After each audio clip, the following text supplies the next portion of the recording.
Friends మీరు ప్రతిరోజు upload చేసే ఏ జాబ్ నోటిఫికేషన్ సంబంధించిన వీడియోస్ మీరు మిస్ కాకుండా చూడాలనుకుంటే ఇక్కడ రెక్కల కనిపిస్తున్న సబ్స్క్రైబ్ బటన్ ప్రెస్ చేసి ఆ పక్కన వచ్చే బెల్ బటన్ కూడా ప్రెస్ చేయండి.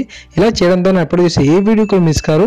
ఈ వీడియోని అయితే తప్పకుండా లైక్ చేయండి. అలాగే మీ ప్రతి ఫ్రెండ్కి ఫేస్బుక్ ద్వారా వాట్సాప్ ద్వారా షేర్ చేయడం ద్వారా అందరికీ బాగా యూజ్ అవుతాయి. Hi guys, Mahesh friends. APTET online అప్లికేషన్లో పేపర్ 3కి సంబంధించిన ఒక ప్రాబ్లం గురించి ఇప్పుడు వీడియోలో చెప్పుకుందాం. సో మనం చూసినట్లయితే మనకు పేపర్ 3 అనేది లాంగెస్ట్ పండిట్స్ సంబంధించిన విషయం తెలిసిందే అందరికీ. సో లాంగెస్ట్ పండిట్స్ కోసమే ఒక పేపర్ 3 అని డిజైన్ చేశారు కదా.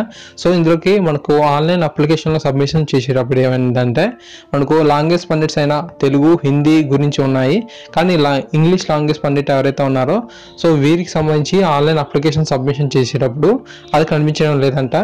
ఆ యొక్క టాపిక్ గురించి మనకు ఈరోజు ఇవ్వడం జరిగింది. సో చూసినట్లయితే డిఎస్సి 2018 ఉపాధ్యాయ అర్హత పరీక్షకు సంబంధించి మరో సమస్య అయితే వచ్చి పడింది. ఇప్పటి వరకు తరచూ కొత్త ఆదేశాలు, నిర్ణయాలు వెలువడడంతో అభ్యర్థులు ఆందోళన చెందుతున్నారు. తాజాగా భాషా పండితుల పేపర్ 3లో తెలుగు, హిందీ మాత్రమే ఆన్లైన్లో చూపుతుంది. ఇంగ్లీష్ కనిపించడం లేదు. భాషా పండితుల పోస్టుల్లో ఇంగ్లీష్ ఉంటుంది, కానీ ఆన్లైన్ దరఖాస్తు చేసుకోవడానికి వెళ్తే అక్కడ ఇంగ్లీష్ నమోదు చేసుకునేందుకు ఆప్షన్ అనేది కనిపించడం లేదు. దీంతో ఇంగ్లీష్ సబ్జెక్ట్ రాసే అభ్యర్థులు పేపర్ 2 రాయాలా, పేపర్ 3 రాయాలా అనేది అర్థం కాని ప్రశ్నగా మారిపోయింది. ఈ నెల 20వ తేదీ నాటికి టెట్ దరఖాస్తుకు గడువు ముగియనుంది. ఇక 2 రోజులే సమయం ఉండడంతో ఇంగ్లీష్ సబ్జెక్టు చూపకపోవడం అభ్యర్థుల్లో మరింత ఆందోళన పెంచింది. ఒకవేళ ఇంగ్లీష్ సబ్జెక్టు పేపర్ 2 నుంచి పేపర్ 3కి మార్చుకోవాలని వెళ్తే తెలుగు సబ్జెక్టులోకి ఆన్లైన్లో మారిపోతుందని చెప్పి గిరిబాబు, మాధవి, యశోద, శ్వేత, సుధాకర్ తదితర అభ్యర్థులు గురువారం ఆంధ్రజ్యోతి వద్ద వాపోయారు.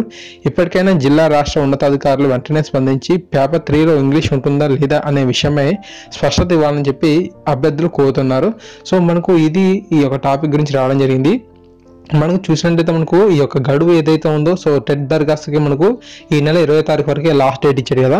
సో మనకు చూసినట్లయితే ఈ యొక్క ఇంగ్లీష్కి అప్లై చేసేటప్పుడు మనం చూసినట్లయితే తెలుగు అండ్ హిందీ మాత్రమే మనకు ఇక్కడ ఆన్లైన్ అప్లికేషన్లో చూపిస్తున్నాయి.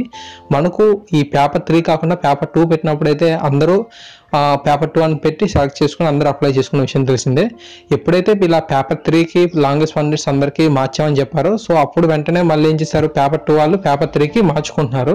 అయితే అక్కడ పేపర్ 3 అనేది లేదు, అంటే ఇంగ్లీష్ అనేది లేదు పేపర్ 3లో.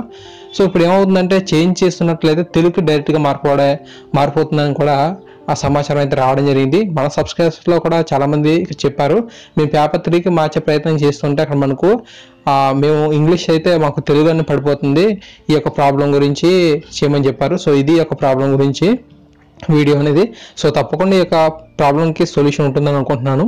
సో ఈ సమస్యకు మనకు తప్పకుండా పరిష్కారం లభిస్తుందని ఆశిస్తున్నాను. ఎందుకంటే మనకు చూసినట్లయితే కంప్లైంట్స్ అనే బాక్స్ ఉంది కదా, మన అఫీషియల్ వెబ్సైట్లోకి వెళ్ళినట్లయితే తప్పకుండా టెక్నికల్ ప్రాబ్లమ్స్ గురించి ఆ ఫోన్ నెంబర్స్ అవన్నీ ఉంటాయి. సో మీరు కనుక తప్పకుండా వారికి కంప్లైంట్ కనుక ఇచ్చినట్లయితే తప్పకుండా వారిని రీసాల్వ్ చేస్తారు. అయితే సమయం అనేది చాలా తక్కువగా ఉంది. సో తప్పకుండా మీరు తప్పకుండా ఆ యొక్క ఫోన్ నెంబర్స్కి కంప్లైంట్ చేయండి. కంప్లైంట్ చేస్తే తప్పకుండా వారు మీ యొక్క నెంబర్ నోట్ చేసుకుంటారు. తప్పకుండా మీకు ఈ యొక్క ప్రాబ్లంకి సొల్యూషన్స్ అయితే ఇవ్వడం అనేది జరుగుతుంది. నేను కూడా ఎన్నోసార్లు మన ఛానల్ తరఫున చేయడం జరిగింది, కంప్లైంట్ ఇవ్వడం జరిగింది. చాలా వరకు సాల్వ్ చేశారు. వాటన్నిటిని గురించి నేను ఎప్పటికప్పుడు మీకు అందిస్తున్న విషయం తెలిసిందే. సో తప్పకుండా ఈ యొక్క ప్రాబ్లమ్స్ కూడా సొల్యూషన్ ఉంటుందని అనుకుంటున్నాను. So thanks for watching this video guys. తప్పకుండా మీ యొక్క అప్లైన్ కింద కామెంట్ తెలియజేయండి. తప్పకుండా మన ఛానల్ సబ్స్క్రైబ్ చేసుకొని ఇలాగే సపోర్ట్ చేస్తారని ఆశిస్తున్నాను. Thank you.